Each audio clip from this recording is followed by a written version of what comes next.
Gempang Pidi.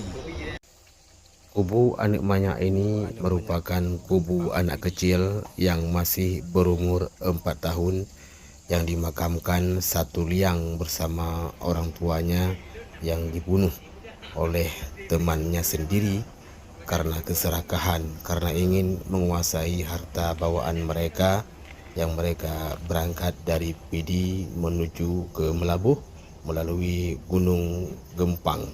Pada masa itu hanya ada jalan setapak.